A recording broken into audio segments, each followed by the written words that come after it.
And for more on the ceasefire and hostage deal, plus what to expect from the incoming Trump administration, like Alex just mentioned, let's bring in NewsNation political contributor and former Office of Management and Budget Director Mick Mulvaney. Mick, great to see you again. Good morning. Hena, good morning. Happy Saturday. Happy Saturday to you, my friend. Let's start with the ceasefire deal. I want to ask your thoughts on the timing. Both Biden and Trump sending envoys to Qatar last week, both claiming credit for securing the deal. Your thoughts on just the timing of it between these two administrations?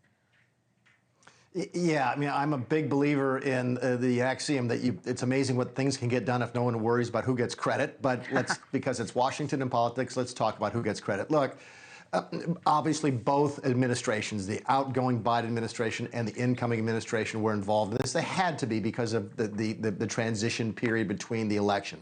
But this media reports out this morning say it was the Trump delegation, the Trump emissaries that sort of broke the ice, that got things moving towards the resolution that we have now. And clearly the threat that Trump had made during this transition period carried some weight. The Biden administration had more than a year now to try and cut a deal, and we're not capable of doing so. So, look, the Biden team will try and take credit. There's no question about that. The Trump team will take credit. There's no question about that. But it's hard to deny that the election of Donald Trump certainly didn't have a dramatic impact in the dynamics of those discussions. And let's turn to Trump's second term, which of course begins on Monday. His plans for immigration are shaping up. We're getting more information with those mass deportations. They're expected to take place next week in multiple cities, including Denver, Washington, D.C., Chicago. Let me get your thoughts on the rollout of this plan. We know this has been a #1 priority and something that secured his reelection. It is. And keep in mind, this is one of the big differences, Hannah, between Trump 2.0 and Trump 1.0 back in January of 2017. In 2017, first of all, not a lot of folks in the Trump team expected to win, so they were caught sort of flat-footed and tried to put together an administration on very short notice. Plus, the team that they put together wasn't familiar with each other. I did The Hill on NewsNation last night with Sean Spicer. We both served in the first administration together. We didn't meet each other until my first day at work at the White House. It's entirely different now. The team has been together for a period of time.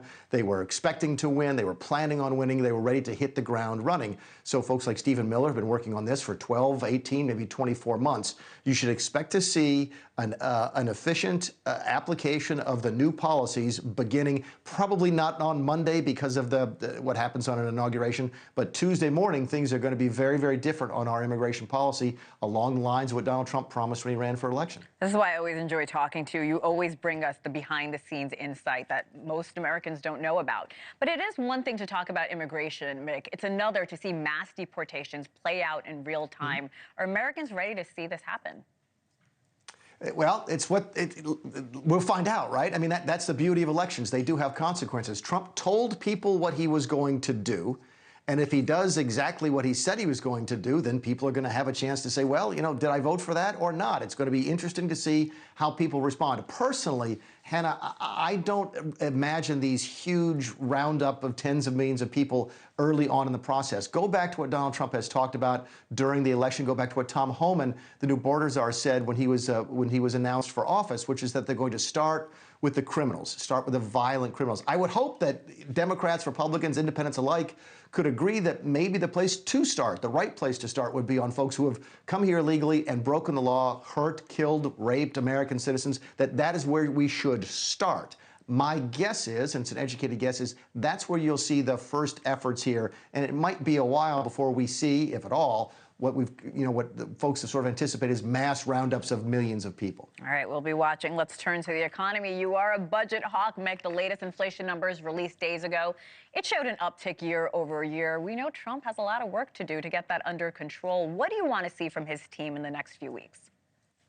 Yeah, some spending discipline. Keep in mind, while inflation has come down a little bit and the numbers are better, it's still not good. That 2.9% number should be 1.9%. The goal in this country for inflation, all of our Fed policies, for example, are aimed at getting that number right around 2%. And it's not there yet. Why not? Even though it's better than it has been. The circumstances, the reasons that we have inflation are still there. One of the reasons we have inflation is huge government spending. Remember, inflation is too much money chasing too few goods, and Congress continues to pump, well, this year, $2 trillion worth of new debt, so about $7 trillion worth of spending into the economy. That raises prices. Thanks for watching. Go to joinnn.com to find NewsNation on your television provider. And don't forget to click the red subscribe button below to get more of NewsNation's fact-driven, unbiased coverage.